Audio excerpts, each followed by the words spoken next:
It's showtime.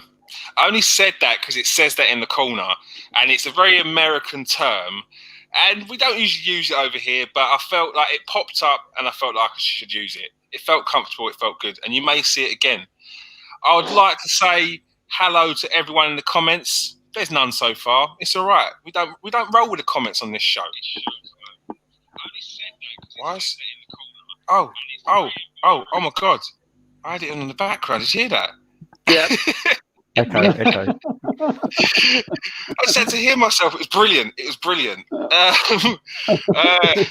Welcome everyone. We're back again. It's the Transfer Exchange Show, the review. And as always, we have our 4 favourite scouts. In the top right today, we have Steve K. How you doing, Steve? Hello, everybody. You all right, Kieran? I'm good. In the bottom right, we have Jerome Marks. How you doing, Jerome? Good evening. Yeah, fine, thank you. Well, ish, but yeah, not bad. All right, he's still hurting. He's still a little bit sore. And our bottom left, our purple Ronnie, is Simon the chef. How you doing, mate? All right, everyone. How you doing? How's everyone enjoying football? Well, we'll stay away from any topics about teams that we may have associations to right now because it's people still a bit sore. But on another note, we've got plenty to talk about tonight, and we will start off with this one. UEFA have relaxed the FFP regulations, and for the next 2 years, clubs will have to balance have their books balanced as of September, and then from then on for the following year, it will be for the 2000 and 2001 year. The records will be joined and they will be accounted as 1 year in one go, and that will be for the following year. So for 20 to 21, the accounts will be will be leveled out hopefully. And what's it saying? They are saying that the FFP regulations are the financial year 2020 and 2021 will be assessed as one single period specific for COVID adjustments. How do we think that clubs will deal with this situation? Do you think they will use it in their favour? Do you feel that clubs will even use it for fear of going over the top and going into administration, getting themselves in trouble? Do you think this will be readily used by many clubs? Steve, what do you think? No, I mean, for a long time now, I've said on the show that the window will always be governed by the first 10 transfers, and I still think to a degree that's the way it's going to pan out. That the coronavirus won't affect any of the big clubs. I think, but now UEFA have realised this and made the decision. But this doesn't mean or guarantee the clubs are going to be better off, because until the lesser clubs sit down in negotiations with a player, because of the Bosman, it's going to be an irrelevant FP anyway. So whether they're in contracts or they're out of contracts, whether they're going to lose money or whether they're not going to lose money, it's all going to be it's all going to roll around what players they've got in the squad at that time, whether it's going to be better for them. I mean, what they make by selling a player, they could lose by buying a player. So until it starts, it's still very sketchy for me. I've really got to see it once it start going to see if it's going to benefit or not. But I'm a bit wary of it.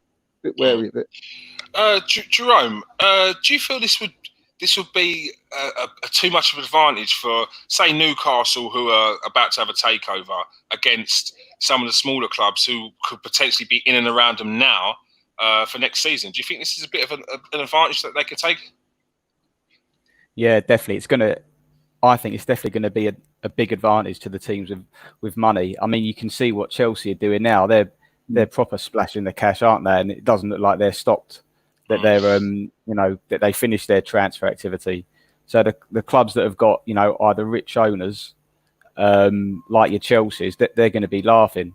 But what we're seeing as well with just in terms of player transfers is players running their contracts down. And I think this was mentioned a few years ago by Wenger. He said that you're going to see a lot of free transfers in the next few years, just because the players have got so much power and they can see there's so much benefit to them running down their contracts and then signing a big signing-on fee and then getting a big increase in wages. But yeah, it'll definitely help the teams that have got lots of money with these regulations being relaxed for sure.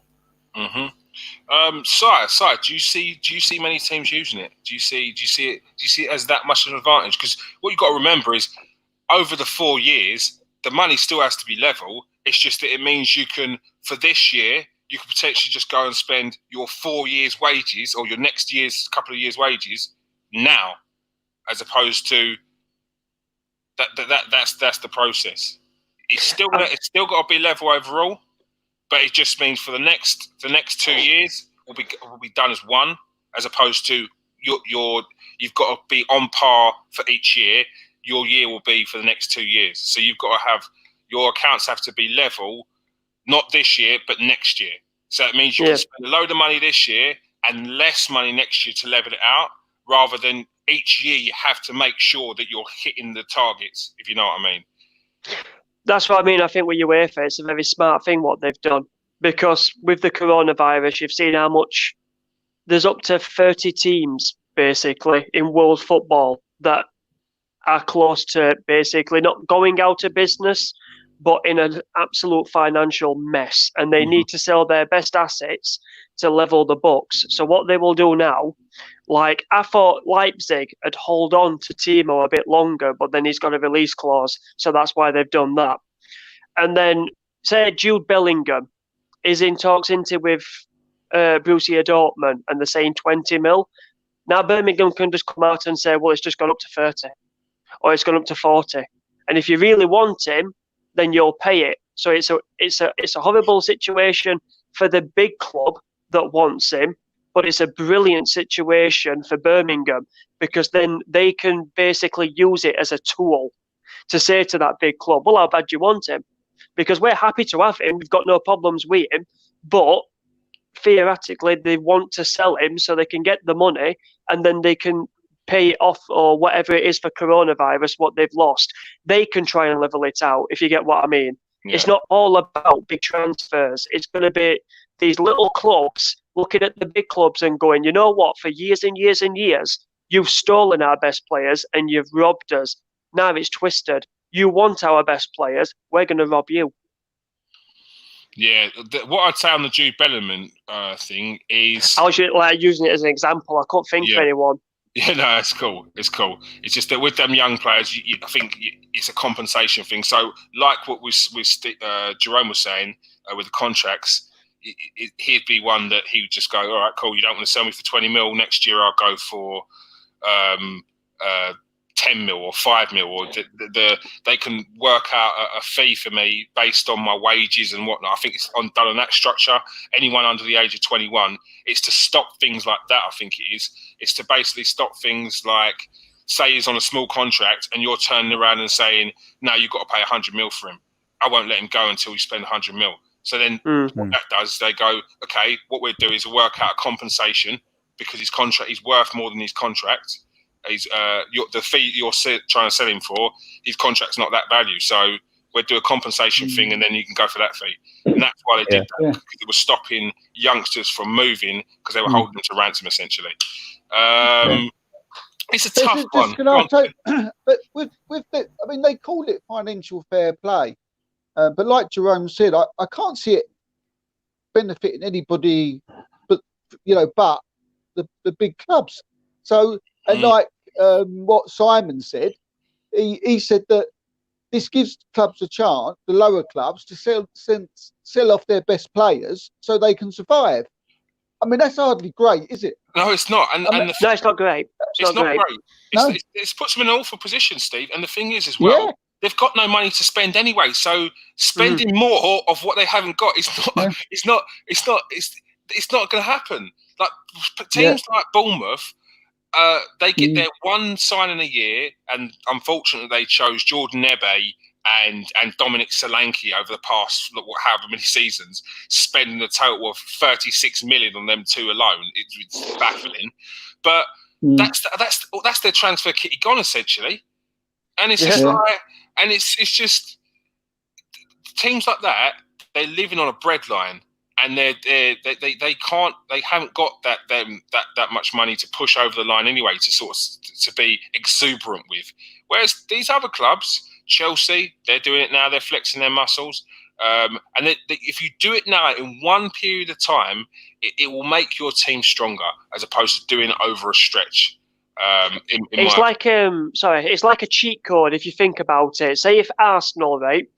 Stan Kroenke's company wanted to invest into Arsenal. Say they did 150 mil, straight up 150 mil, and then basically to get 3 new players in midfield and a centre back, rather than do it in 4 years for Arteta, they'll do it all in 1 year. Because then you can turn around and go, well, we give you 3 players and we sorted the team out for you. So the next 2 windows, don't expect anything.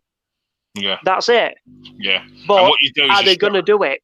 And what you do is you structure deals which will go over a certain period of time, like that I did with the Pepe deal. If you structure the deal over that, then that's where you can sort of spoon feed on the financial fair play. I mean, as we said, it will benefit the big and the ones that have got to spend, and not the small. So, will it really make that much difference? It will just make. I'm sure it's just to make difference for the gate receipts issue, and to make sure that what you're in debt with now, you can probably hopefully level up over the next few years by not buying people at all. That's what I think it's probably more for, as opposed to allowing teams to go out and splash the cash, which is what a few will do that have money. So it's not fair play. It's actually probably no good at all. No, it's not. It's terrible wording. Yeah. Next up, we spoke about this last week, or we didn't. Our top man in the corner, old Steve, he brought this up. Ousmane Dembele to Liverpool. There's talk that Liverpool could get him on a loan deal or a permanent deal. The noise coming out of Barcelona is the option is for both. They're more than willing to sell Dembele, and Liverpool apparently are in a position to get him on loan. Get him on loan. We'll start with you, Steve. I know you mentioned it last week, so it would only be fair to go to you on it first. What do you know much about this deal? Well, Klopp was again with a quote in the newspaper said that he is looking at him and it is an option, and then Klopp just won't talk after that. You know what Jurgen Klopp said, but what you said is exactly right. We mentioned it last week. And then, early this week, the rumours started to kick into gear, mainly because obviously they missed out on Werner, and Dembele was the obvious choice, which we all thought was a good shout for him last week. So well done to the transfer exchange boys on that. Liverpool have got to add. They can't think that what they've done this season is it and done. They've got to add, and I think especially, up front. I mean, Shaqiri is on his way, to Newcastle, and Dembele would be a perfect replacement. The loan would suit Liverpool, but his form worries me at Barcelona. I mean, I don't know why they would want to have him. Be honest with you, he's a player who just hasn't settled in. Injuries, okay, that ain't his fault. Poor form, but his attitude stinks a bit. He's being late for training. Dembele keeps saying that he wants to stay and he don't want to go and he wants to fight for his place. But Barcelona want to get rid. And at the moment, it's very. Apart from that, Liverpool, there's not really much else. Liverpool, I think they're struggling. They might even end up panic buying. But but I mean, he ain't a bad second choice to Werner. I mean, a lot of people would have him. Not bad. Well, yeah, exactly. Well, tongue in cheek. But what it could do, it could rekindle Dembele's career. Yeah. But then we got the money situation. Barcelona want to sell, Liverpool want to loan, and so it's all up in there. But at the moment, unless some of the boys have seen something I haven't, I just can't see. There's no one else out there that they might end up panic buying. I feel sorry for the kid, me. Go on, Simon. Go on, carry on. I'll go to Jerome next. Go on. I feel sorry for the kid. I actually feel sorry for Dembele because at Barcelona, they don't train natural, they train on machines. He's got no one at Barcelona to actually mentor him and help him, like Jurgen Klopp did at Borussia Dortmund, like Pierre-Emerick Aubameyang did at Borussia Dortmund. You've seen when Guendouzi came in, how Lacazette and Aubameyang brought him in and made him feel more at home. If you can get a happy Dembele and basically cater to his needs, I don't mean do everything for him, I mean help him, give him guidance and stuff like that, he is an absolute world beater. There's no surprise that when he's gone to Barcelona, he's too young. This shows every young player. Yes, you might have dreams of going to Real Madrid, Barcelona, Man United. I'm speaking about Jude Bellingham here. You might have dreams of going to Man United. Don't do it now when you're young, because all you're going to do is you're going to get someone that they've paid more money for, or someone that's not as good as you, but they get their chance and they like that person. And you've done nothing wrong. All you've done is you've been kicked at curb. Nobody's helped you. Constant being bagged about in the press in Spain, being made to be the most worst person in the world, even though Barcelona, when they take meetings, they text the players in a few minutes or something like that before a meeting's even due. So he's got to get to the meeting. Dembele has come out and explained multiple times that with his agent and stuff that they're not close together, that when it comes to Barcelona wanting meetings, he only hears about it at the last minute. Aubameyang has even spoke to him on the phone and tried to basically help him while he's over there, while he's in Arsenal and he's at Barcelona. He's just a young kid that needs guidance. And I'm telling you, if he goes somewhere and you get him happy, he is a world beater. This is what I touched on when we spoke before. It was one of the questions I put across. Does he need an arm around his shoulder? Because he was doing very possibly. He was doing bits at Borussia Dortmund. Then why isn't he doing it now? Jerome, how do you think Jurgen Klopp could be the right man to get out of Dembele? And how devastating would Liverpool be with a Dembele in the team? I don't think there's a player out there that Klopp couldn't get anything out of. If there's one manager in the world that you'd want, he would be the one to sort of help guide a young player.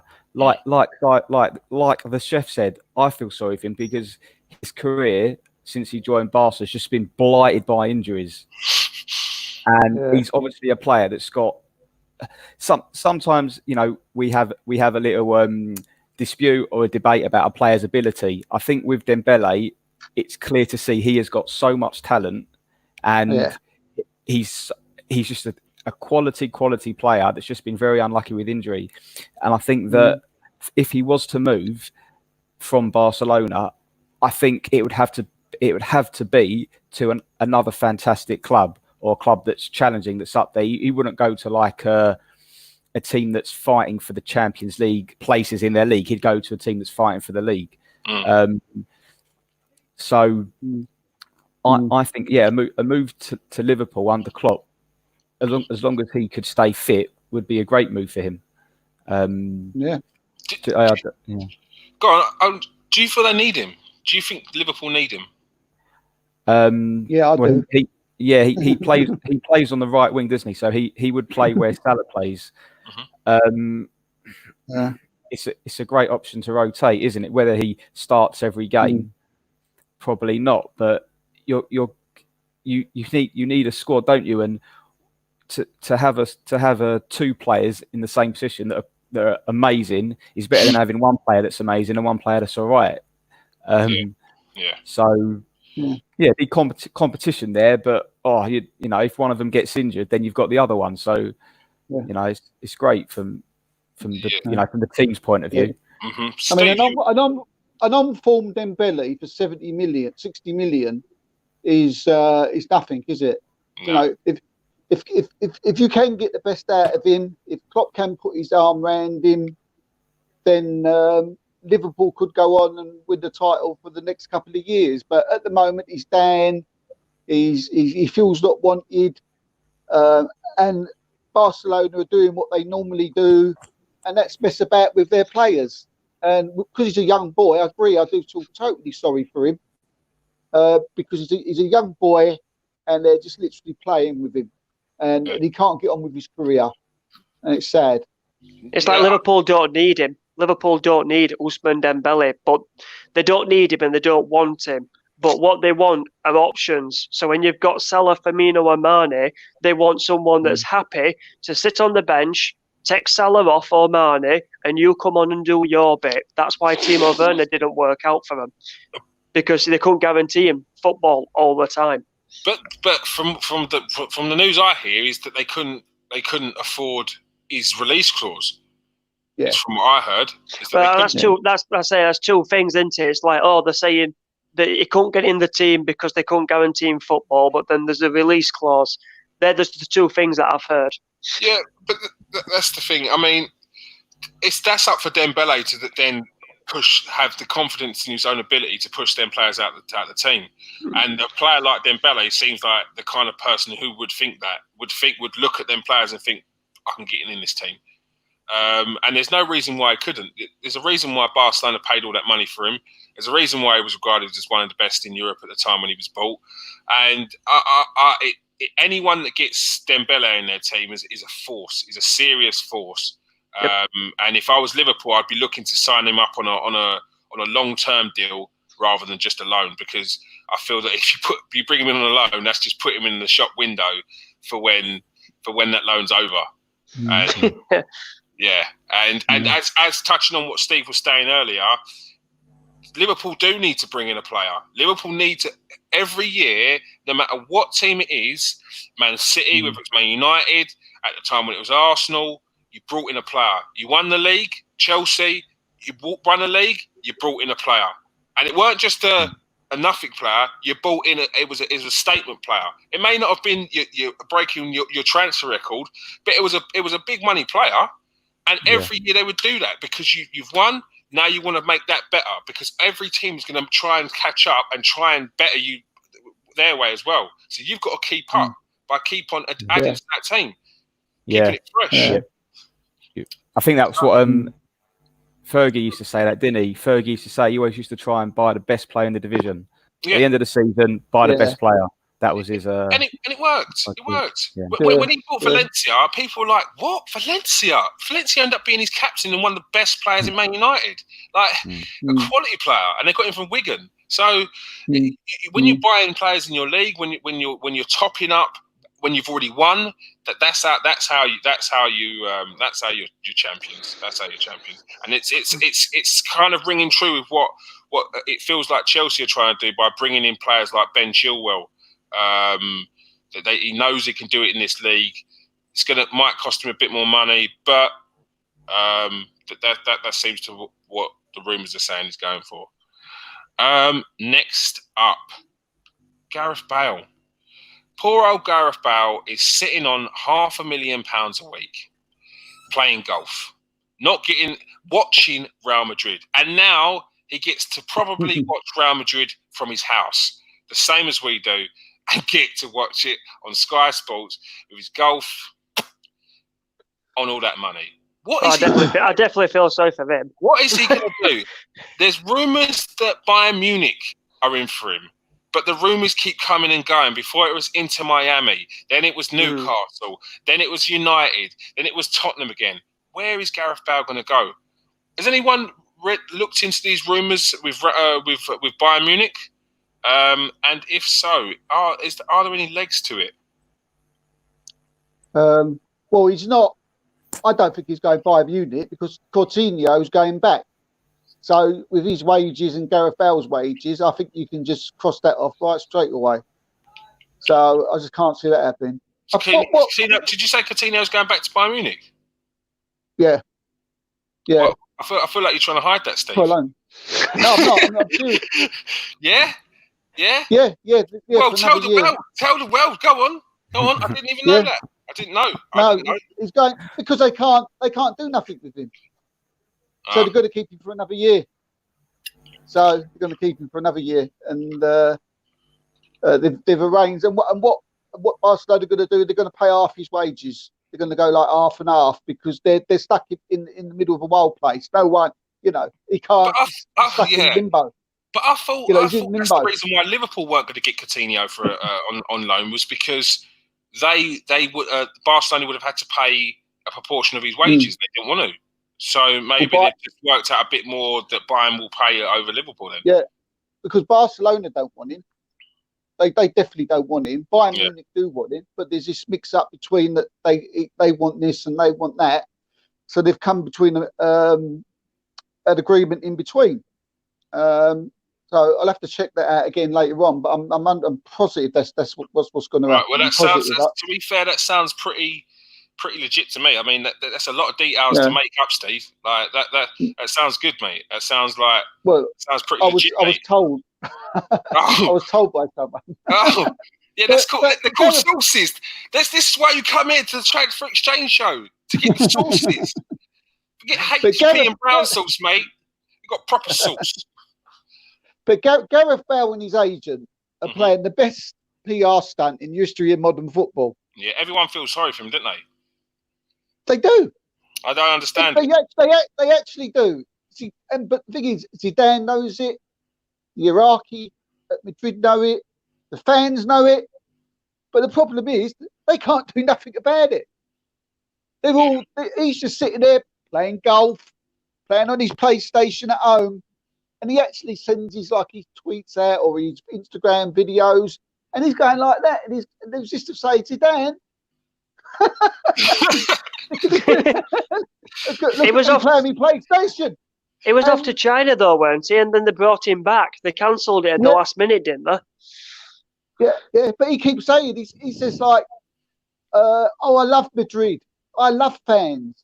I love Spain. I want to fight for my team. He don't want to do that. He wants to play golf. But he's still going behind his hands back. He's collecting his $500,000 a week. Missing training. He misses training. And the footballing world, like you just said here, they're loving it. They're laughing their heads off. Yeah, go on, Gareth. Go on, take it. But there's a certain Arsenal player who's doing exactly the same thing. Who is doing exactly the same thing as what Gareth Bale is. He don't get anywhere near as many pelters as Gareth Bale. But no, because it's Mesut Ozil. But Ozil is used. Mesut Ozil gets pelters. But I know Bale's won Champions Leagues and titles. That's fair enough. But come on, I mean, Ozil's won a World Cup, and arguably when he was at Madrid, he was better than Bale. As by the time he was there, and if anybody would have said that he was better, Ronaldo would have said he was better. So, yeah, it's a fantastic PR stunt. So, Jerome, 2 million for Gareth Bale. Are you taking him to your club? They're saying 2 million. Yeah, but how much is wages? What are his wages? £2 million a week? Nah. It's £2 million a month. He ain't. £100K a week. He ain't going anywhere, is he? He's not going anywhere. No. Not on those wages. No chance. He must be going to clubs. He's got he's probably got about 2 years left of his contract at Real Madrid. Yeah. They're going to the clubs. They're saying, "So Gareth, you must be getting to play football. Like we can't offer you what you're on at Madrid, but we can offer you 250K a week." What do you say? Yeah. Like, nah, mate. I'm not going to train him about 3 weeks, mate. My golf handicap is ridiculous. Like, I'm going to go on tour soon. Like, it's a joke. It's a joke. Yeah. So you're not bringing him to your club? You're not going to hemorrhage your wage structure for Gareth Bale? No. No, he said that. There's 2 questions. Would you bring him to your club? Maybe, but would he want to go and sign a contract with you? Probably not. Why would he? Once you've tasted the amount of money that he's on, why would you half, not even half, like, take a third maybe of your current money? You just wouldn't do it. You wouldn't. No, you wouldn't do it. No. But there's people out there that will say, I would go to a West Ham on $100,000 a week just to play. Is that true? Yeah. How true is that, Simon? I would go and play for West Ham for $100,000 a week rather than 500 sit on the bench at Real Madrid in the hot weather next to the beaches playing golf. You've got half at Arsenal fans joining up with Fenerbahce in this donation for Mesut Özil. Oh yeah. Can you imagine? 350 is killing Arsenal. Oh yeah, we'll have Bale, 2 mil a month. Brilliant. Don Raul. My God. There's a lot of things you've got to worry about with Gareth Bale, though, as well. The guy's not played consistent football for, 2, 3 seasons now. Are you getting a Gareth Bale that's coming in fit? If you're paying $500,000 a week, are them injuries going to pop up? Like, what kind of Gareth Bale are you getting? We all know Gareth Bale is a top player, and every time he seems to come on, he smashes in a goal or scores a worldie. But there's a difference between doing that every 3-4 games in Spain and playing week in, week out in one of the top leagues in the world. So there's a lot of people got to think about when they're willing to pay that kind of money.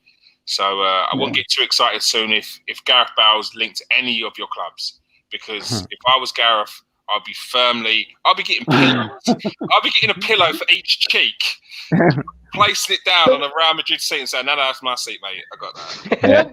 The only way Gareth Bale is going to play football again is if he goes to China or the States, because no one else is going to pay that money.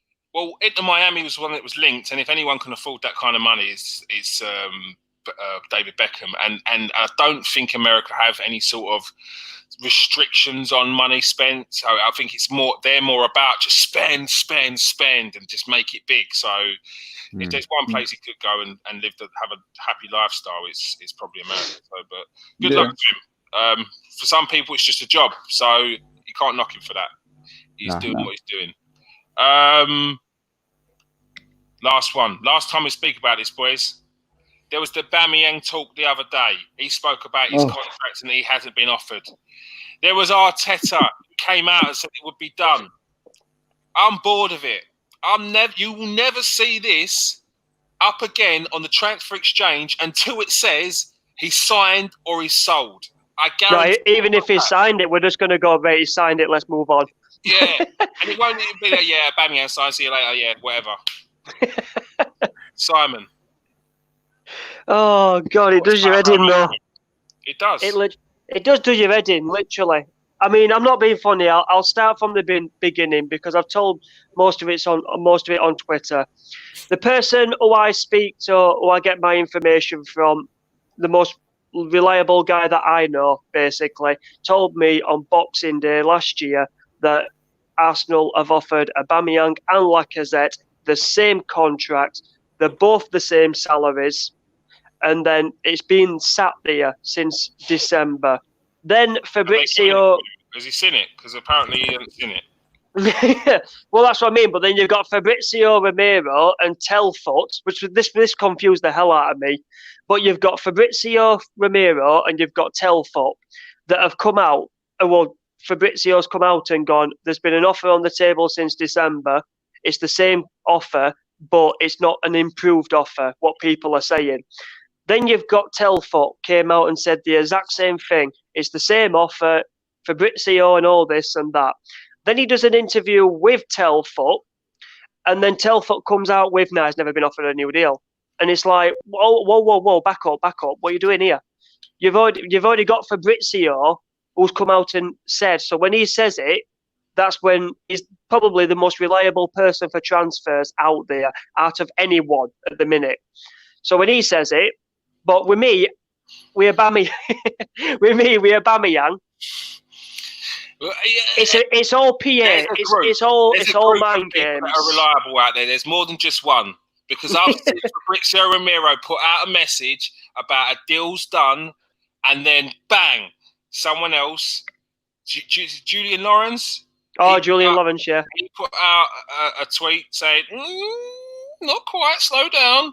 And then Fabrizio Romero was on that feed saying, "Don't worry, he's right. It's not done. The deal's not done." So Arsenal, he's an Arsenal fan, isn't he? You have to understand. Yeah, people get it wrong. People get it do you know what I mean? People trying to get there first. So sometimes they make mistakes in doing that. So for me, literally, I think it's the same deal. What's been on since December, but because of this with Arsenal at the minute and the mess that we are, I think he's playing for more money. If you get what I mean, Ozil's on 350. This contract that I was told it was 300k a week, and they offered the same deal to Alexandre Lacazette as well, which blew my mind. 300k a week. Stick that in the bin. The person who offered it. No, I know, literally. That's what I mean. This was when Emery basically had just gone, and then all this thing with Arteta started. But Emery was still here when the deals were on the table as well. But then he'd gone and got rid, basically, because Aubameyang was adamant that he was leaving, that he wanted to leave because he did not like where Arsenal were going under Emery. Then Arteta comes along and let's speed back up to now. For me, it's still not enough as what Ozil's on. So for me, I think he's playing the club off as in, well, you've offered me 300, but if he's getting 350, I'm doing more for this club than what he is. So maybe he's asking for 4. Maybe he's asking for 350, the same as Ozil. I think he's playing the club off. Well, thank you, Simon. It depends how many years he gets, though, don't it? That's what it would depend on. He's 31, and he's going to be wanting 2 to 3 years on his contract. Arsenal going to want him from less. If he got 200 grand a week, 225, 250 grand a week with another 3 years, that's better than Ozil's, isn't it? That's better. It were a 2-year deal with an option of a third if we were in the Champions League. Then Arsenal could trigger that, and then Aubameyang could trigger that if he wanted to stay beyond that. Yeah. But it were a 2-year contract basically. So obviously this you've got next year, and then you got the year after. And if we're in the Champions League, then the third year, if he wants to, it'll get triggered and he stays for a third year. I think he's angling for a good 4-year contract. Either way, what it stems around is going to be money. Be money and length of contract. Arsenal ain't going to offer both either. They ain't going to offer big money, and they ain't offering a length of contract for a 31-year-old. So Jerome's going to sleep. Aubameyang. No, I'm not going to sleep. My blood's boiling thinking about it. Give me an headache. For Lacazette. Go on, tell us about tell us about 300 grand a week for Lacazette. Go on, Jerome. How about that? What would you do if you saw that? Well, come on, tell me. I would say I can't believe that, but knowing what contracts the Arsenal hierarchy have given out in recent years, maybe they have done that. If that's the case, then they're absolutely mental. Desperation. Arsenal aren't in a position to start paying massive wages to players. Have they not learnt their lesson? No. They're just not in a position to do it. They're not in a position to give one player shitloads of money that's gonna affect other parts of the team. They're just not in a position to do it. So I'd be so surprised if both of them end up staying past this season. Yeah. You've got Liverpool saying to Van Dijk, we don't want to give you 200 a week. That's mental. There we go. There we go. And that's the thing, because it's too dangerous to be offering these players this kind of money. You could potentially have a situation like you're in now. Aubameyang can get a cruciate knee ligament injury a week after he's signed that 350 grand a week contract. He's out for 9 months. That's 1 year of his contract done. Game over for when he comes back because he's lost his pace. And that's the problem.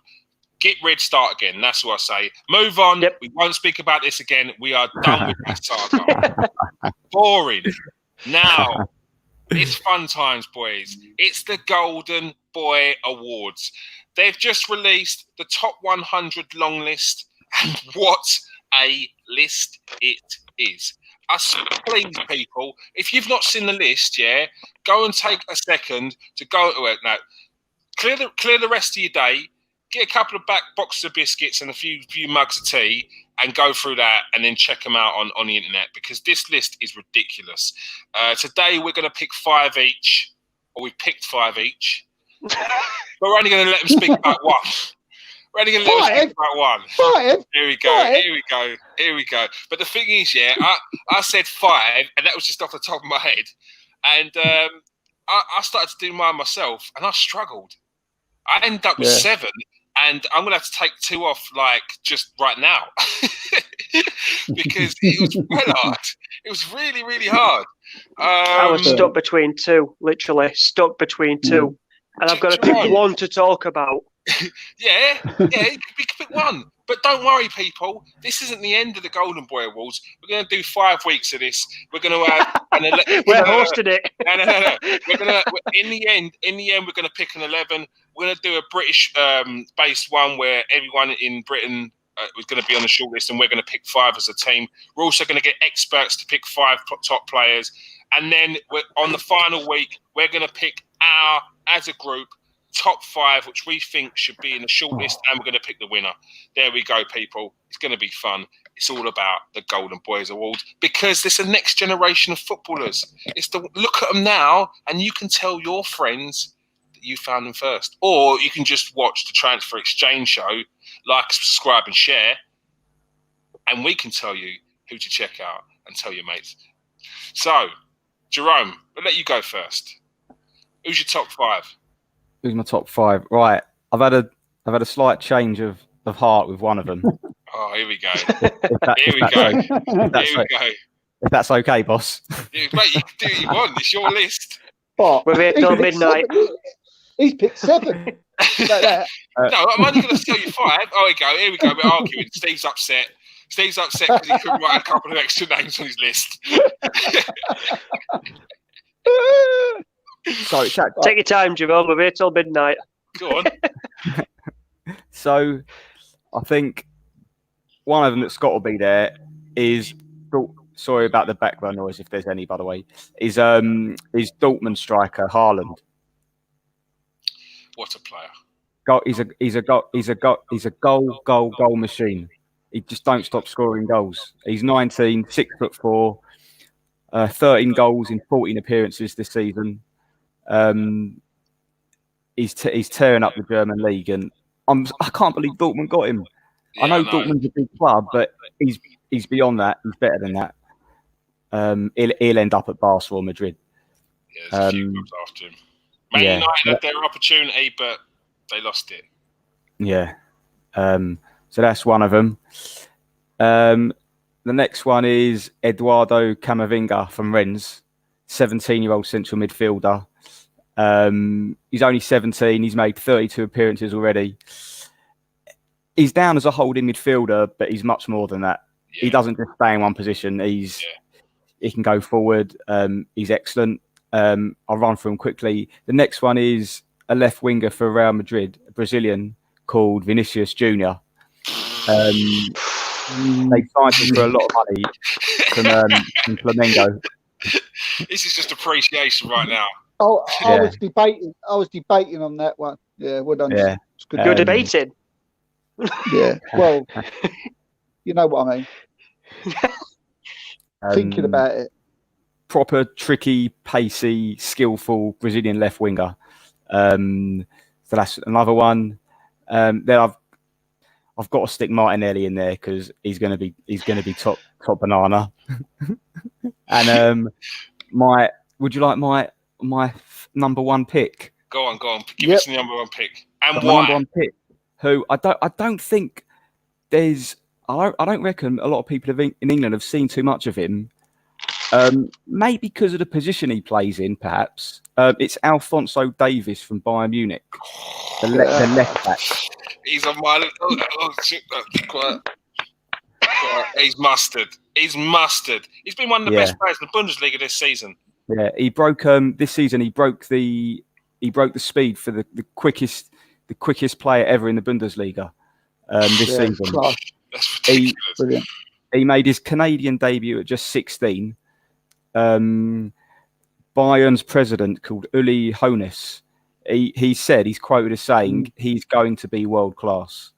Like he's not said he's got potential. He just said this is this player. He's going to be amazing. And I urge everyone to go and have a look at him, because as left backs go, you're not going to get much better than him. Yeah, he's a serious talent. Yeah, so he's my top pick is Alphonso Davies for Bayern Munich. Oh, yeah, that's a solid list there, Jerome. Who goes next? Steve. Go on, Steve. I reckon if Steve didn't go next, I would have got a text now, not even after the show. My phone would be going mad. You having a laugh? Come on, Steve, what you got for me? I know your list is going to be good.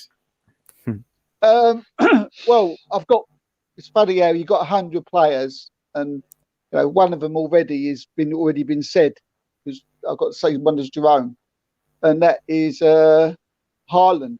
He had to go in there. Blonde bombshell. Jerome has said it all already. He's going to go on to be anything. He's got to be a Barcelona, and he's got to be a Madrid player for the future. Again, exactly the same. I don't know. Dortmund are a good side, but he's even a step up from that. I mean, whose decision it was for Man United not to take him on, I have no idea. Whoever it was hasn't got a clue. And sorry, Steve, there was talk of the contract issue where they said that within after next year he can be bought for 50-odd million. Well, then surely you rearrange his contract and give him the money that he needs to make sure he stays at your club. Is that? Am I just being naive here, or is that not what you do? You renegotiate contract and give them what they actually want, not that stepping stone wage. The real money when you've proved you are the nuts. Carry on. I've left my paperwork in the other room, boss. I'll be back in a minute. All right. So it looks like Haaland's got 2 at the moment, so he looks like he's doing quite well. The other one of them got is Sergio Dest. He plays for Ajax, and he's like an attacking midfielder, and he's just unstoppable. He's stocky. He's just another one off the Ajax conveyor belt. He just runs through players that they ain't there, puts it in the back of the net. I was watching him. I wasn't too sure who he was. So when I was picking my list and I was going through him, and I come across him, I didn't need to go through the other 40. He was. I've written him down straight away. He's something special, and you've got to keep your eye out on him. Sorry, it's American international, isn't he? Dest is. Yeah, and he's been linked to Barcelona as well. So, all right. So yeah, he's a serious talent. Yeah. The other one is Ousmane Kabak, who I'm just so excited for the future. This bloke's an absolutely mean machine. He's just like he's tackling, he scores goals, he can literally play in any part of the pitch. Me and you was talking about in Kieran. He's one of these players who you just would love in your side. I mean, you talk about Lucas Torreira. I mean, he's 5 times the player that Lucas Torreira is. So go and have a look at him. He's in Schalke's books. Hold on, I just wanted to say, when I spoke to Steve the other day after Steve put me onto him, I watched him and I said, Steve, he's like the kind of player you watch him and you're gritting your teeth like, God, he's like that. He just did everything he does. He's just like, come on, fucking want it. It is, mate. It's if you've got a soft team, put him in there. It will harden up everyone, mate. He's a monster. Go on. Yeah, and the face he's got is frightening. Just looking at him. And my other one was Dominic Zabloskia from Salzburg. Just I can't wait to see what this bloke's going to bring. He's absolutely incredible.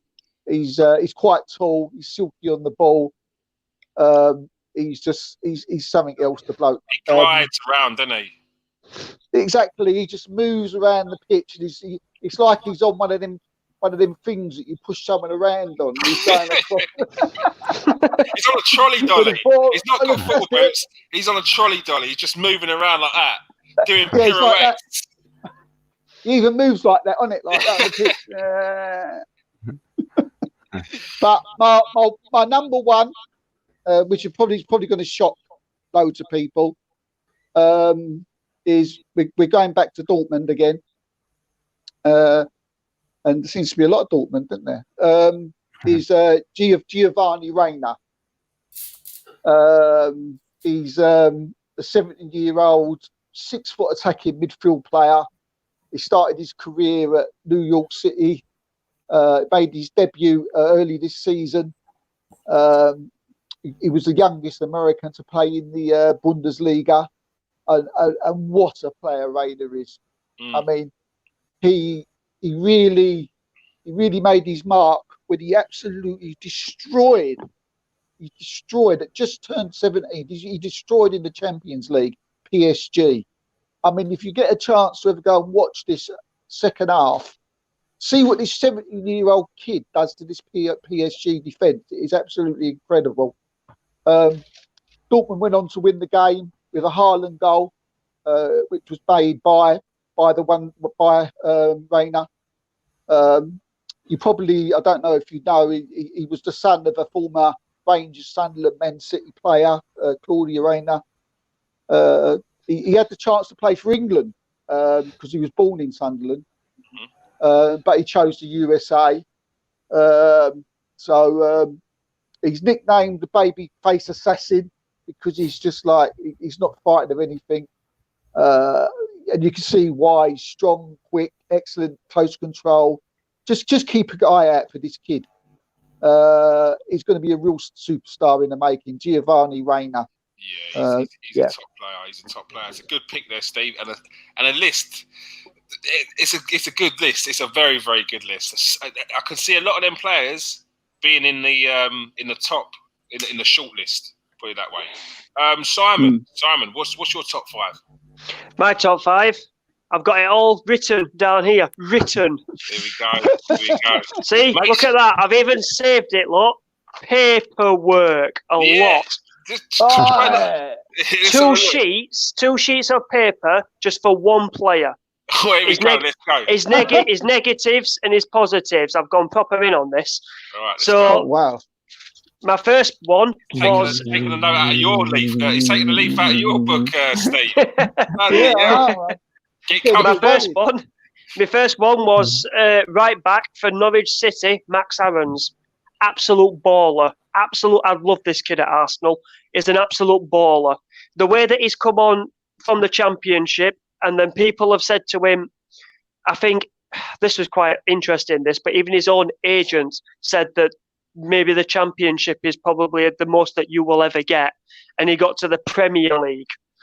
Since he's come to the Premier League, he's an absolute unbelievable player. Like, literally, he's England's right back for the future, I think, literally. He's so good. My second one is our boy for next year, William Saliba for St Etienne. I'm looking forward to seeing this kid. I know he's only 19 years of age, but I'm really looking forward to watching him at Arsenal.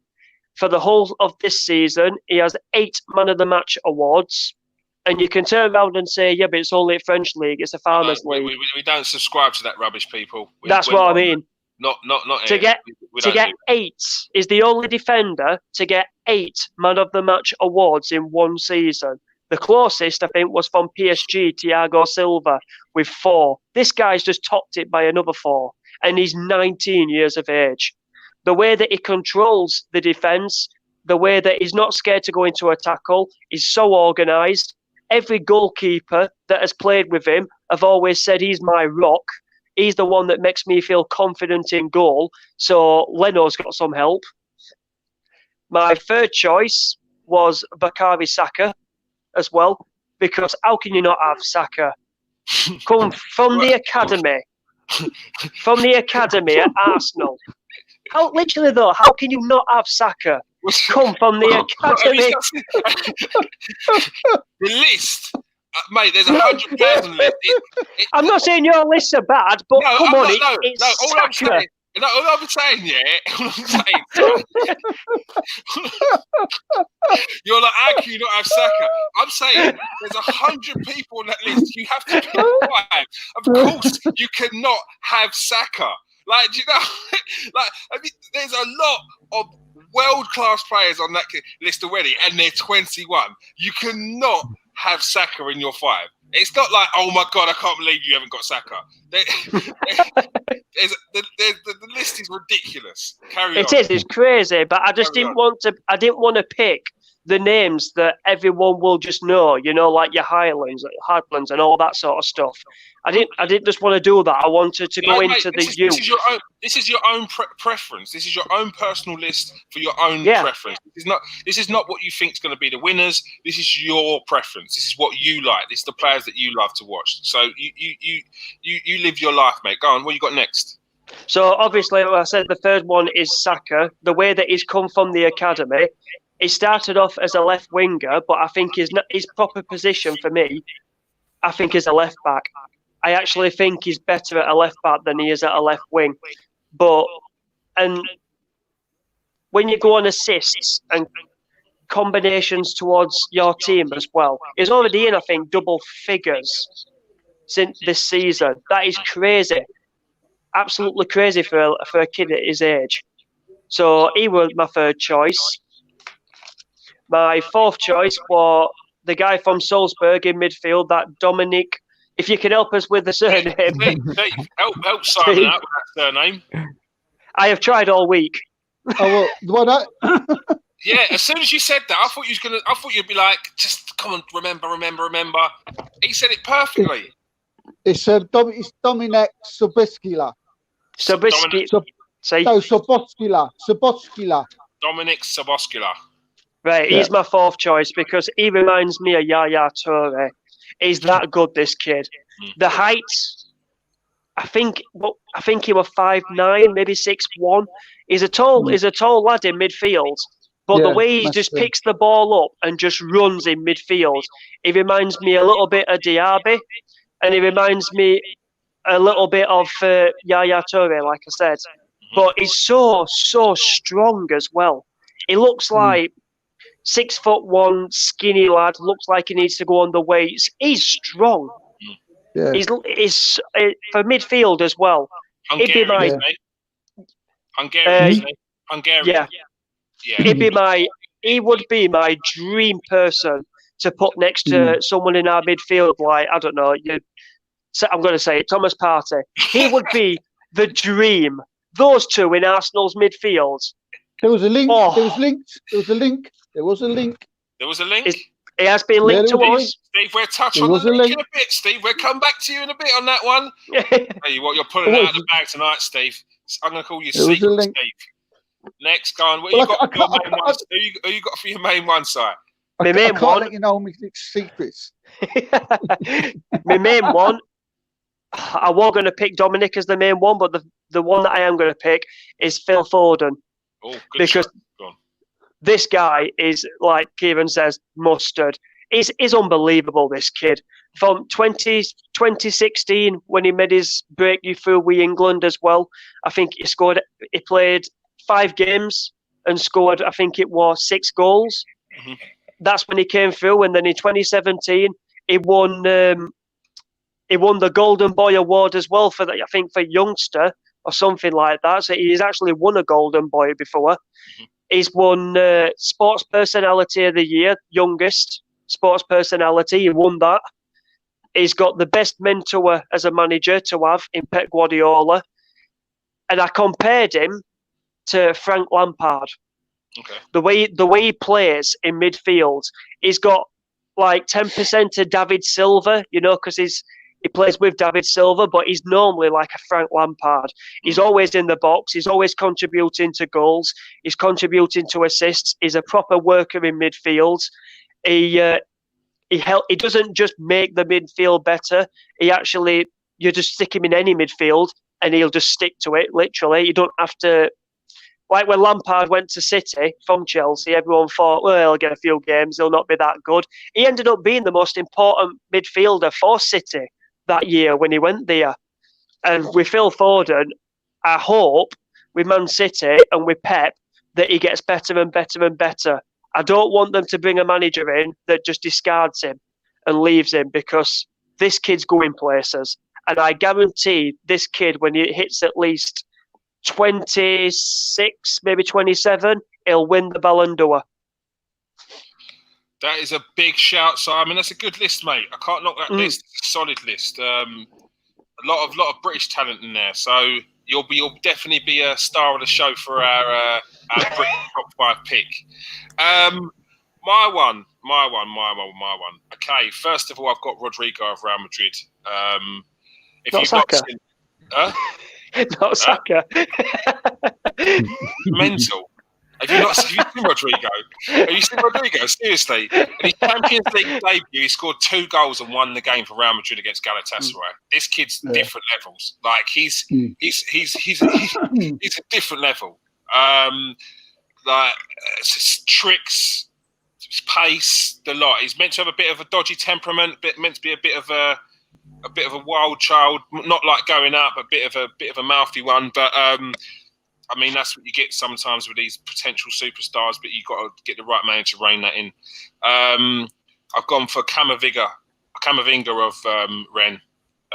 As Jerome said, he's not just a DM. That's disrespect for the man. He's got range of passing. He said himself the other day, "I'm not scared of people. I used to get roughed around a lot. I'll take them on." And that when a youngster says that, when he's so slight and he's so slim, you know he's got a challenge up there in his head, and he knows that he's won that battle in his head, and over time he'll grow physically. So that will hold him in good stead. Oh, my back. With his mentality. Definitely winner's mentality.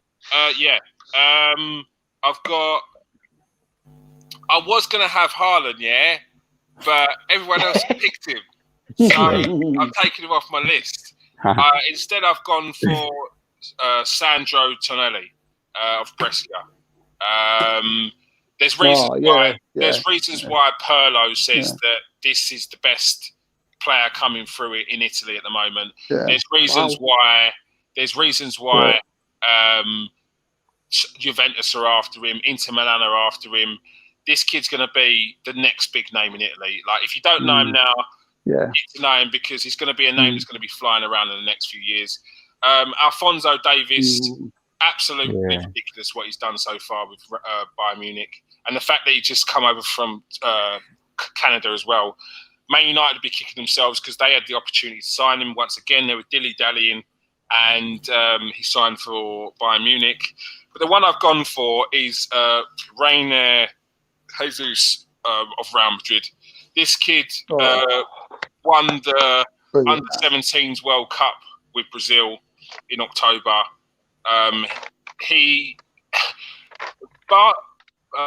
Real Madrid say that he's Kaká reincarnated, but I see him more as a Rivaldo. They say Kaká because it's Real Madrid link, and they wouldn't say Rivaldo because of Barcelona. But he reminds me so much of Rivaldo. He drops deep to get the ball. He's got bags of ability, creativity, technical ability. He glides past people. He's got tricks in his locker and scores goals for fun. At 17, in his first year of Flamengo, he played 14 games, got six goals and 2 assists. And that was from the start of the season till January. And then then Real Madrid bought him in January. And since then, in playing for Real Madrid B, he's played 3 games, got 2 goals and 1 assist. He was meant to be sort of pushing to get into the squad, not to the squad, but he was training with the first team at the moment. The only reason why he's actually not playing in the first team squad at the moment is because Real Madrid already have their 4 non-EU players. But Rainier's there for the future. He's just had an injury, so I hope he gets better from that, because people, please check him out. He's an absolute baller, and he's a joy to watch. He's one of them players that you just really enjoy watching. So, yeah, that's my list. And I have to say, boys, I'm well impressed with all your lists. Like, it shows the knowledge that you've got as well, because they weren't all the obvious ones. It would have been very easy just to go through some of the obvious ones, but very, very, very impressed. Can I just add one thing? What I think is amazing is Alphonso Davies, the Bayern Munich left back. I mean, how much credit have you got to give to the Bayern Munich scouts that plucked him out of the American League? Yeah, and wanted to take and willing to take the risk on actually playing him as well. Yeah, like incredible scouting that is. Yeah. Maybe they might take a risk on Jonathan David. The thing is, Jonathan David is being smart and doesn't want to take that risk. He wants to make this move to a stepping stone club. And it's not no disrespect to the club that he wants to go to, but he needs it for his development. And this is what players are. I'm loving that players are a lot more wiser these days, because back in the day it felt like they were getting the bright lights and sparkles of the big clubs. They would just go straight there, and you wouldn't even know about them. We wouldn't even be speaking about half the people on this list, because they'd all be in the youth clubs, youth teams of the biggest clubs in the world. But they're not. They're playing for different clubs. They're playing for Salzburg, Brescia. They're playing for Atalanta. The list it ranges from all leagues in the world and all teams in the world, because these players know that to develop better in their career, they need to get games, and they need to be nurtured right. And being in the reserve team of Barcelona and Real Madrid is not where they're going to develop. No. That's why Jude Bellingham. Yeah. It's good to be. They're being sensible now, aren't they? Yeah, you know, it seems that the young kids are being sensible, and other than wise and going for like £120 million moves, and basically ruining their career, or putting their careers back, massively. I mean, this is Alphonso Davies. I mean, you've got Kimmich on the other side, and he's taken all the. They put Kimmich in centre midfield now. Kimmich was mustard. They moved him centre midfield. Go there you go, mate. Go centre mid. I thought Kimmich was the best one of the best fullbacks in the world until he came along. And like Jerome said, they picked him up from the States and brought him in. That's something else. It's just unbelievable. It's like if you're a Man United fan, you must be really angry if you're a United fan, because you missed out on Martinelli and you've missed out on this guy from Bayern Munich. How have you managed to give a trial to these guys and gone, we'll not take a chance on these? And you've seen how Martinelli's gone. Yeah. And you've seen how he's going in Bayern Munich. What it also is, and it's Man United are not willing to give them assurances that will play regularly as well. So it's not just they're not willing to take that risk on this player. Man United could well have turned around to Haaland, Alphonso Davies, all these players, and said, no, we want you. But then they've asked them the question, how can you guarantee me that I'm going to be playing? Well, what we do is Alphonso Davies was going to go straight into the Man United reserve team. That's what they've told him. You're going to the under-23s. Oh, no, you're coming and going to the under-23s. Well, they're turning around and like, no, I'm playing full-time in America. It may be in America, but you're playing men's football and you want them to go and play with the youth team. It's a step back. It's not the way forward. So you're better off playing. You'll get to a certain stage in those leagues where you will probably you've hit your peak and the best you can get to there. But you're probably better than those kids coming out of the under-23s, because they're playing second gear football. I think with these people that are coming over from the States, like your Alphonso Davises and the Cooley, your Rainers, they haven't gone to Man United, they haven't gone to these clubs because, like exactly what you said, they want to play football. They don't. They want to sit on no bench. Yeah. They're using their head. They know it's just the best for their career is not to go to Manchester United and Barcelona's and but Bayern Munich seem to be a team that gives their gives people a chance. They give them and that's why they go to it. A lot of German clubs do that. Dortmund do the same, and I think in the end it does come up fruitful for them. You know? Yeah. I love how these kids are so switched on. They're not thinking about how much they're going to get a month, how much their agent might be pushing them towards a big move. But then if they've got the right family as well next to them, then your agent's your agent, but your family's your family. Just continue to stay at the league and stay at the club that you are until you are ready then to move. Don't just see lights and go straight towards it. Because you're going to hinder your career rather than improve it. Mm-hmm. All right, finally, we've gone over. I don't care. Keep going. All right, we've got a new one. We've got Youth Player Watch, and this week it is Chelsea's Billy Gilmour. Tell me about him, guys. What is he about? How good is he? How good can he be? We'll start with you, Jerome, today. Tell me about Billy Gilmour. So I actually watched the game that one of his only games for Chelsea. Obviously, he's a Chelsea player, central midfield, holding.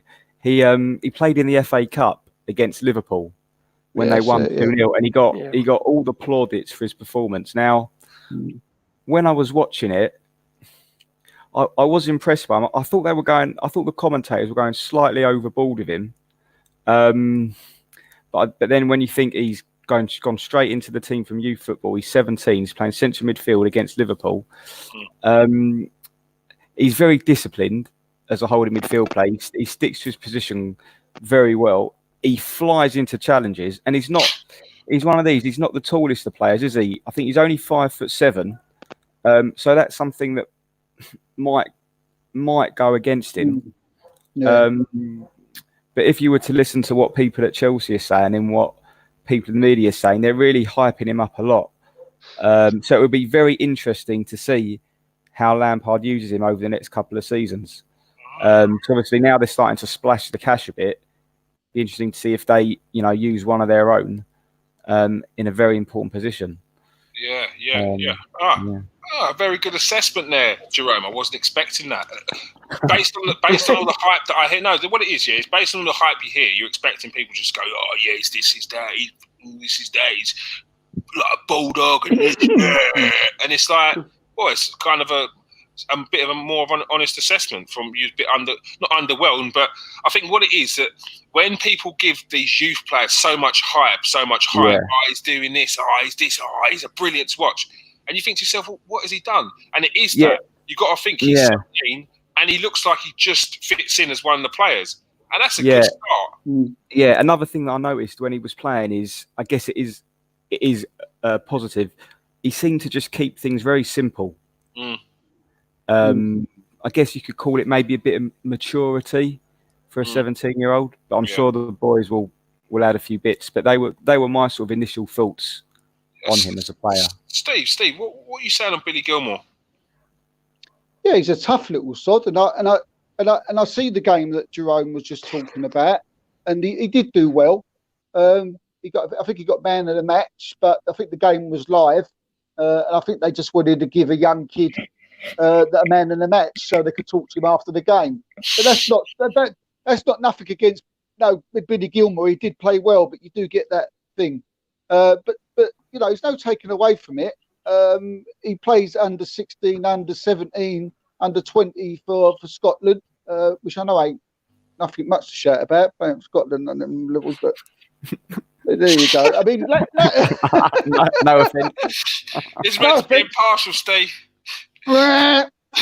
But Lampard's giving him a new contract. And for the games that he's played for Chelsea, he's done well and he stood out. And then I think the 2 games he played, won the Liverpool game, won the Sheffield United game, and he got man of the match in both. The only one thing, I got a funny feeling he might have to move away. Oh, he's stolen my thing. Hey, just when you think he's done, He throws another hook out and he catches a fish. Go on, Simon. You say why you think he should move away. It's too late now. It's too late now. Just take it. Just have it. Go on. Well, basically, when you two have said that you've watched him against Liverpool, I actually went and watched him. You can find this on Chelsea's YouTube channel as well. I actually watched him in his games in under 21s, basically, see how he does there. And it's typical case for me. For what is the games that he's playing for youth level, he's too good. He looks too good. He looks like you could walk straight into the team. So what they've done, because Chelsea were on this ban, they've brought him through basically as a squad player. And now they've realised how good that he is. But for me, he either needs to go out on loan for a 2-year loan, not just one loan and bring him back, because Chelsea are spending money left, right and centre, and that midfield's just going to get totally done again. I feel sorry for Mason Mount as well, because I think he may need to leave as well. So, yeah, he either needs to go out on loan or put him back in the youth for one more year. Is that a taste of what it's like playing with them sort of players? Put him back in youth now and let him progress a bit more. Because there's one person I'm going to compare him to here. But for Arsenal's Guendouzi, he was brilliant when he first came to us. But now he thinks he's better than what he is, if you get what I mean. He's lost that whole wanting to improve. He thinks he's made it. He thinks now that he's in the team all the time when he shouldn't be. He should still be learning his trade. And that's the problem with some teams and some clubs.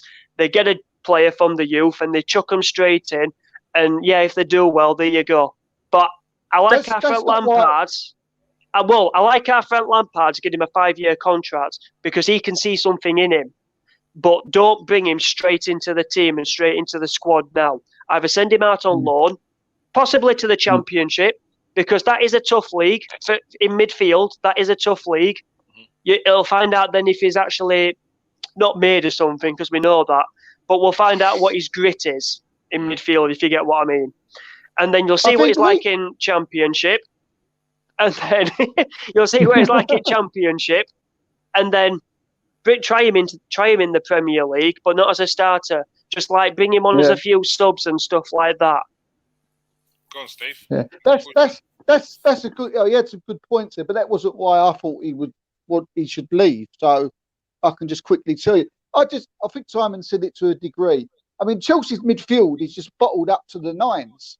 I mean, there's so many players in that midfield. You've got Ross Barkley, you've got N'Golo Kante, you've got Mason Mount, you've got Jorginho, you've got Kovacic, you've got Loftus-Cheek, you've got Pulisic, you've got Lewis Baker, and you've got Faustino and Jorginho, and you've got Billy Gilmore. To me, there's a lot of them players that he needs to move away, like go out on loan for that reason, because I just can't. He's not going to get in front of any of them. Yeah, he's not going to get in front of any. And the question is he better than any of them now? At 17, forget his potential. No, is he better than any of them now? Is he better than Loftus-Cheek? Is he better? And if he's not, then what you're doing is you're playing potential over what is actually a better player, and that is maybe better for the player, but it's not better for your team. Young. I mean, he's only young. He's only 17. He's only 17. But if you're still like stating that on whether he's a better player, no, he's not. There we go. And that's what I'm saying. No. I'm not talking about potential. I'm talking about right now. Are you playing Billy Gilmore over Loftus-Cheek? And that's the question. And if that's the case, then you're not playing N'Golo Kante. You're not playing Billy Gilmore over N'Golo Kante, which means that he does need to go out on loan. Yeah, he may be 17 now, but next year's 18, and then it starts to get to a point where you need to look at your development. You need to get game time. So Billy Gilmore, it looks like he's a good prospect, gritty, as I've been told, and can play a bit as well. And he's a bit of a leader. So it's not the last we've seen. We will just go through quickly just a few transfer rumours that have come out recently. Pape Guy to Watford looks like it could be off. The Le Havre midfielder was meant to be moving to Watford on a free transfer. since then, since it all blew up in the internet, and why have so and so not gone, and why have so and so not gone after him? It turns out that his agent has done. They're working out a deal with Watford to get the deal cancelled. Watford still want 40 million or 30 million for the player, but the manager is the agent is saying it's ridiculous and it's too much for him. But I think UEFA are stepping in and the deal's going to be cancelled. There's speaking about a couple of clubs that he could be on his way to. One of them being Marseille is the favourites. He looks like he wants to stay in France. Dwight McNeil is being linked with Man City and Juventus. Dwight McNeil has been linked with Man City and Man United and Juventus and Leicester as well. But Sean Dyche has told him that he won't come cheap, 50 million. And his dad said he should stay with Burnley. Another one, Pedro to Roma. Pedro potentially is on his way to Roma, and there was a bit of funny business between the director of football and the chairman. They had a bit of an argument, a bit of a dispute. I don't know if anyone else knows about it. Give me a shout if you do. And yeah, potentially the deal's in limbo. But the move for Pedro potentially sparked off a bit of trouble between the chairman. Did you know about it, Jerome? I saw something. I saw that I think the president of Roma said that before they bring anyone in, they need to sell someone. And the director, I think they called him the director of sport, not the director of football. I think the director of sport wasn't too happy about it, and they had a bit of a. I think he's been. I think the director of sport's been suspended. Yeah, for a bit. He dropped a few dirty messages about him. Yeah, spoke rubbish about him. Yeah, but then again, the manager of Roma apparently has got in touch with Pedro and given assurances that no, you're going to be coming to us. Don't worry about what's going on. So, it's still going to go through, then, yeah. Yeah, so it looks like it should still go through. So yeah. All right, nice one. Nice one. I did a little bit of research as well into Ben Chilwell.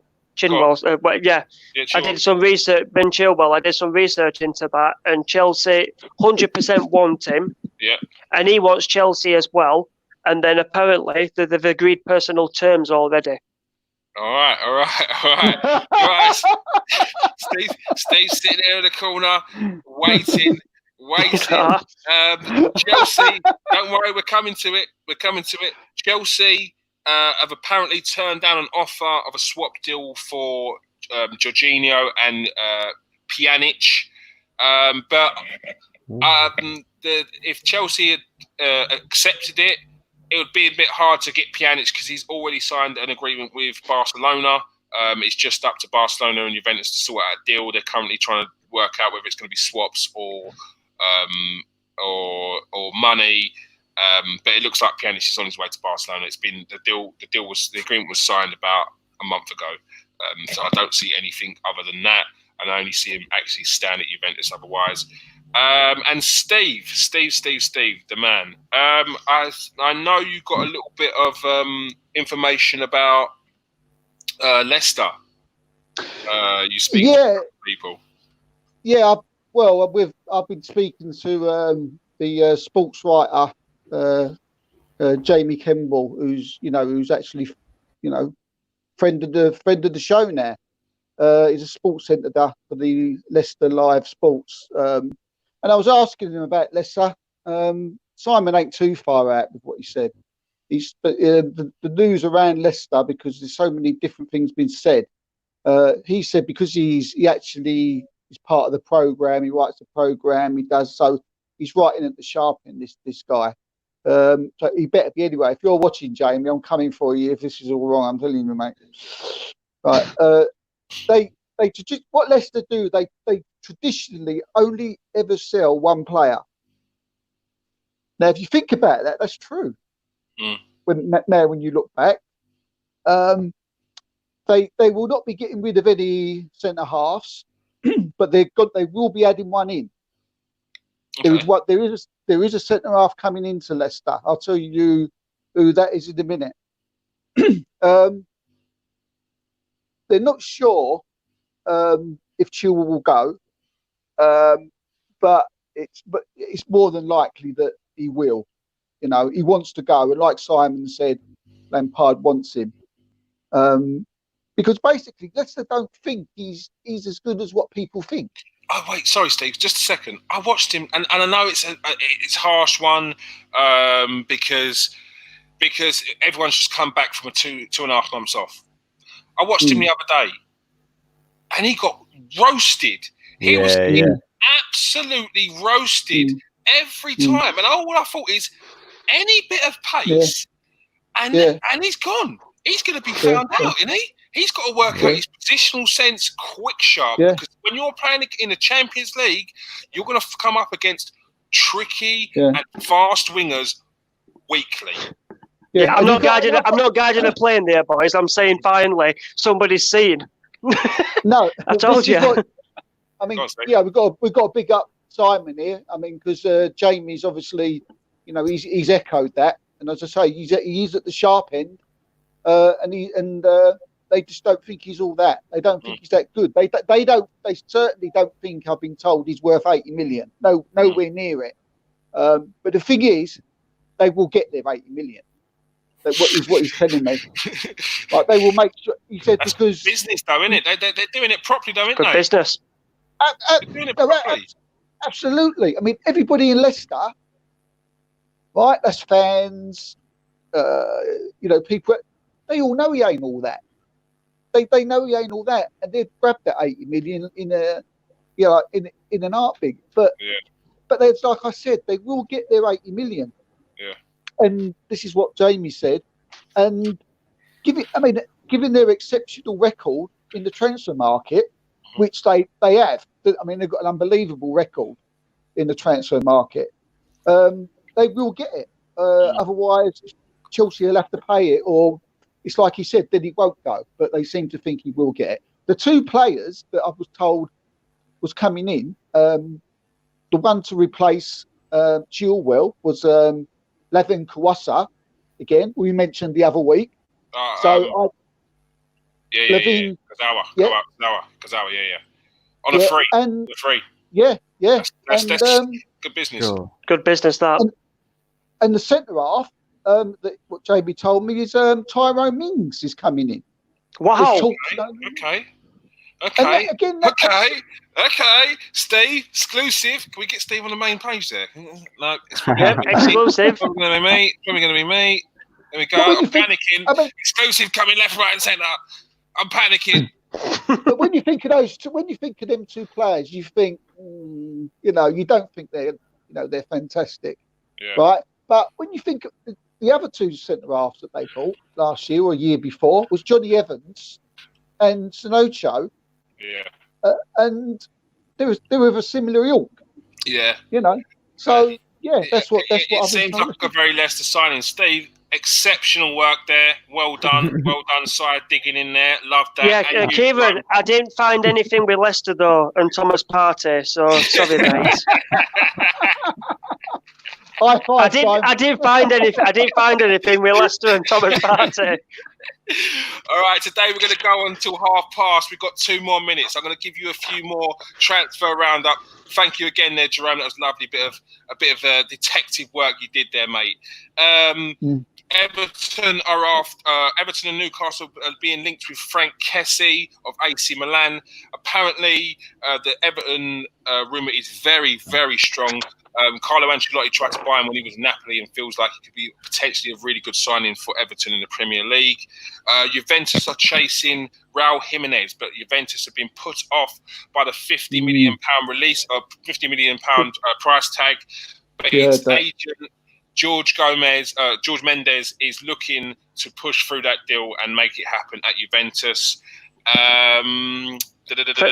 For next week as well. For next week, exclusive as well. For next week, I've got some Aaron Ramsey news as well, and it's not Arsenal. Save it till next week. Will do. there is two bits of Arsenal transfers. Negotiations with Rumours, Justin Cliver and Mkhitaryan are ongoing. It's a valuation issue. Arsenal think that they're worth the same money. Roma are saying, no, you have to pay 10 to 15 million on top of that. It's unsurprising. And Arsenal are said to be in talks with Sada Ousmane. These talks are meant to be actually serious. Arsenal have inquired about him. This is a serious link. It would come in as a player up front. I've been told this player is not a player that you should sleep on just because you're not seeing many goals in his game.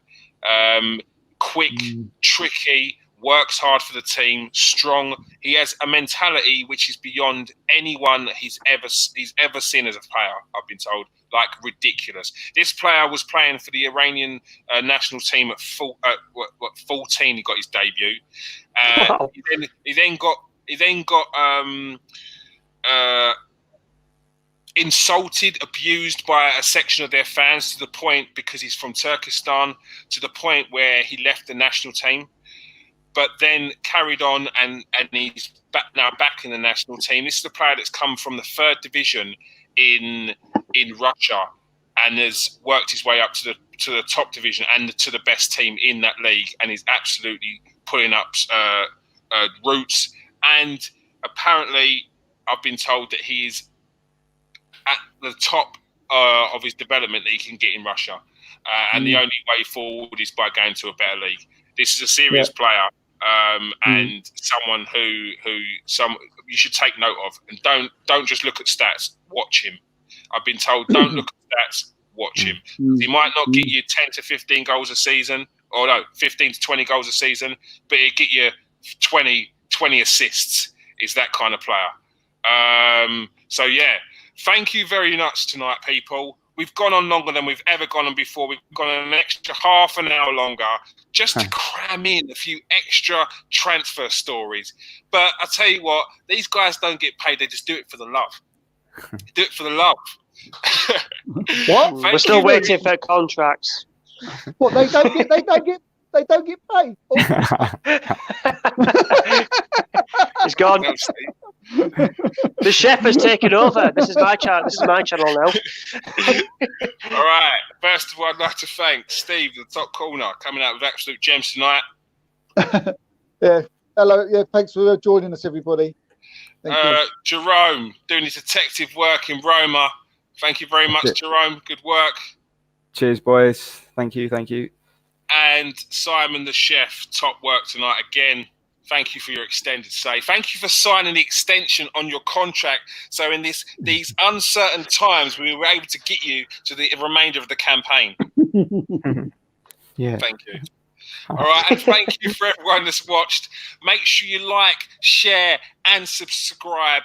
We'll see you next week. Peace out. Take care. And wash your hands.